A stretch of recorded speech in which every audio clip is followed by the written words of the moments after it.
When a man starts to wake up, he naturally pulls away from the crowd. Not because he hates people, but because the usual way of connecting stops making sense.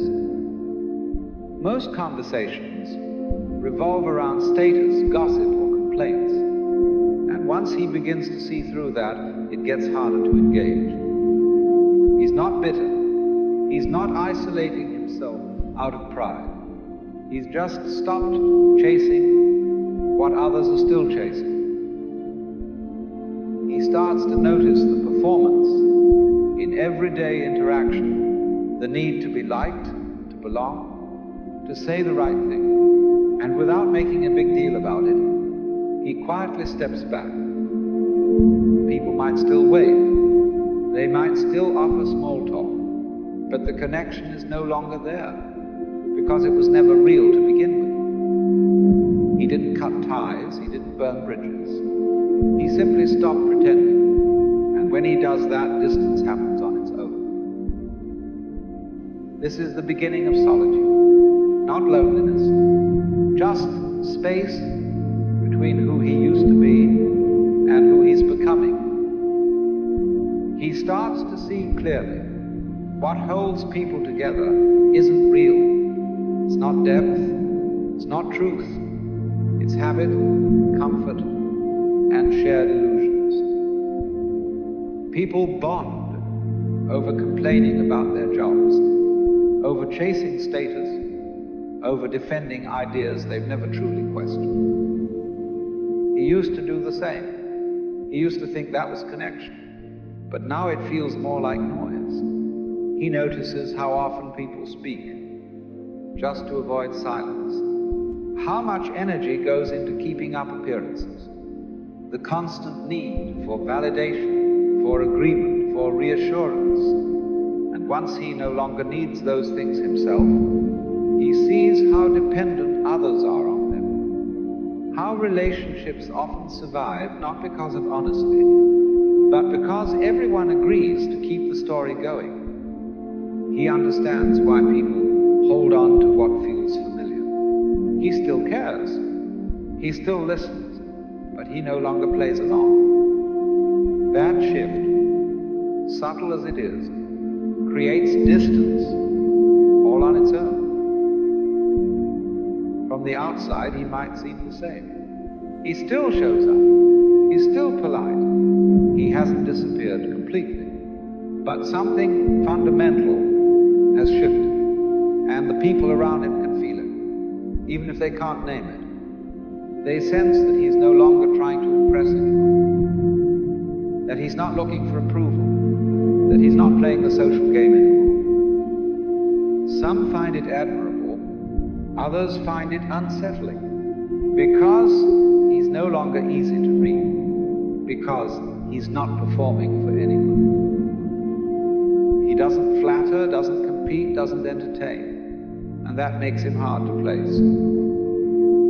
People might say he's distant, or too quiet, or that he's changed. What they really mean is, he no longer fits into the roles they've grown used to.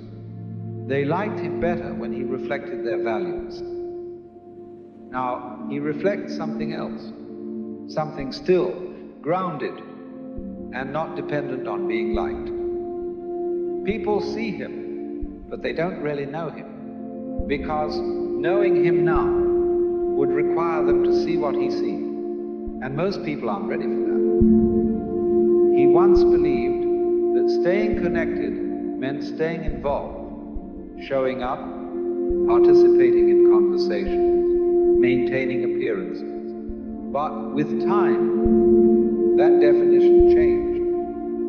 As his priorities shifted inward, he stopped engaging out of obligation, not because he cared less, but because he no longer needed others to affirm his place in the world. He still values connection, but not if it depends on constant engagement, emotional performance, or subtle negotiation for approval. He doesn't withdraw out of resentment. He simply no longer finds value in maintaining relationships built on pretense or expectation.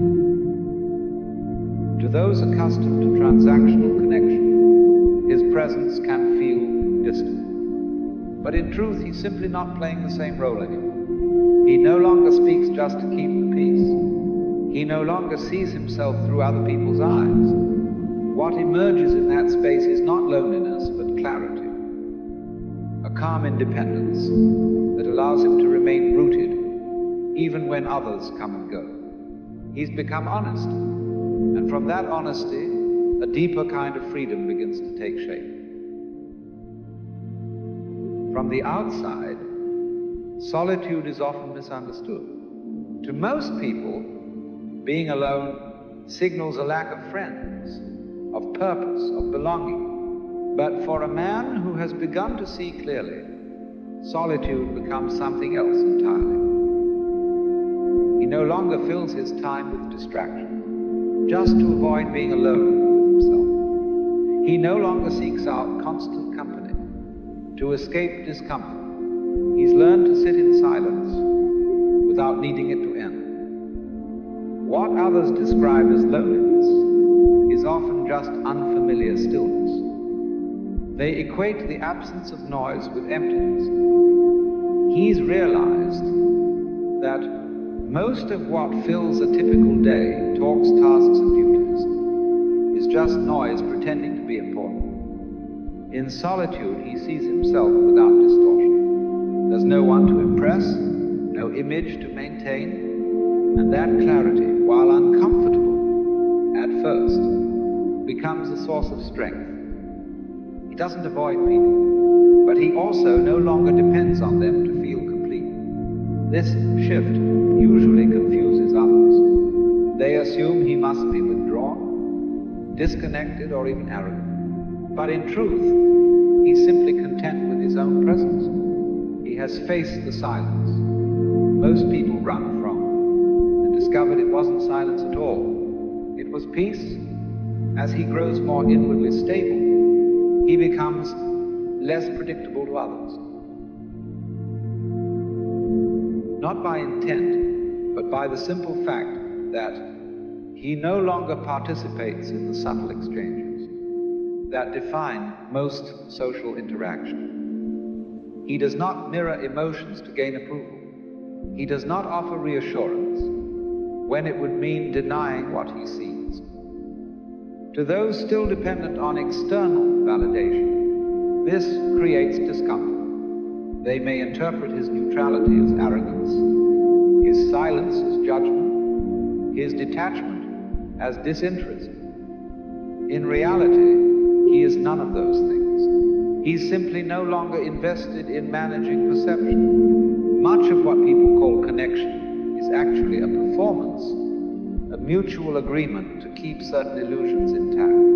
Once he steps outside that arrangement, he disrupts it just by being present. He doesn't argue or provoke or attempt to convert anyone to his view. But the absence of familiar signals, approval, flattery, emotional reinforcement, makes others uneasy. Many of his previous friendships begin to fade, not because of conflict, but because the foundation they stood on no longer holds. He begins to notice how often relationships are maintained through shared complaints, routine habits, or the mutual reinforcement of personal narratives. Once he no longer participates in those patterns, the connection weakens on its own. He no longer feels compelled to offer agreement for the sake of belonging. He no longer entertains conversations that avoid substance, and he has no interest in maintaining ties that require him to shrink himself. This shift is not a rejection of others. It's the result of a change in what he's willing to invest his energy in. True friendship becomes something quieter, simpler, and far more rare. It is no longer based on shared illusions, but on mutual recognition. Two people who don't need each other, yet choose to walk alongside one another without expectation. These kinds of connections cannot be manufactured. They emerge naturally, if at all, And only when both individuals have stopped seeking to be completed by the other. Most social interaction relies on unspoken rules. You validate my perspective, I'll validate yours. We won't go too deep. We won't challenge each other's assumption. We'll pretend we agree, even if we don't. He used to play by those rules, because everyone did. But once he starts operating outside of them, the dynamic begins to break down. He no longer gives comfort just to ease tension. He doesn't pretend to agree when he doesn't. He's done with the little acts that keep everyone else feeling safe, but keep him feeling false. This isn't defiance, it's clarity. And that clarity is disruptive, because it exposes how much of everyday life is based on mutual avoidance of truth. People notice, even if they don't understand what's changed. They feel the shift. They sense that something familiar has gone missing. The constant exchange of comfort, validation, and distraction. And without him feeding the system weakens. Talks start to feel awkward. People stop reaching out as much. What used to feel warm and familiar now feels tense and uneasy. Not because he did something wrong, but because he stopped playing along. He hasn't rejected anyone. He simply stopped reinforcing a structure he no longer believes in. As his understanding deepens, something unexpected happens. He begins to need less, not just materially, but emotionally, socially, even intellectually. He no longer seeks recognition. He no longer relies on others to confirm what he already knows internally. And as that need dissolves, so do many of the relationships that once required it. This is the paradox. The clearer he becomes, the quieter his life becomes. Not because he's closed off, but because so much of what once filled his time was rooted in a search for external affirmation. Without that search, most social activity feels optional, if not unnecessary. He stops trying to be understood. He stops needing to explain. He no longer measures his presence by how much space he takes up in other people's lives. From the outside, this might look like withdrawal, but inside it's the opposite, a settling into something solid and real. He still values connection, but only when it emerges naturally, without demand or performance. He hasn't become cold. He is simply no longer dependent. And in that detachment, there's a kind of depth that can't be found through attachment. Once he wakes up, he can't unsee what he sees. He looks inward, and the noise quiets. He looks outward, and the world is still asleep. He sees the false certainty in people's eyes, the roles they perform, the beliefs they never question, the constant movement that masks an inner stillness they haven't touched. He no longer envies what others call connection, because he understands the cost it often demands. Agreement, performance, conformity, and he won't trade truth for the comfort of fitting in. Still, there's a part of him that remembers, a part that quietly hopes, not for crowds, not for company, but for someone awake, someone who has seen what he's seen, felt what he's felt, someone who doesn't need him to be smaller, quieter, or more agreeable in order to feel safe. That kind of meeting is rare. It can't be forced, and he would rather wait in silence than pretend in conversation. So he walks alone, not because he enjoys being apart, but because in a world still dreaming, authenticity is more valuable than acceptance. At some point, the solitude stops feeling unusual. It becomes normal, not empty, just quiet. He no longer interprets distance as a problem to solve. He sees it for what it is, the natural result of no longer pretending. While others surround themselves with noise, he has learned to live in stillness.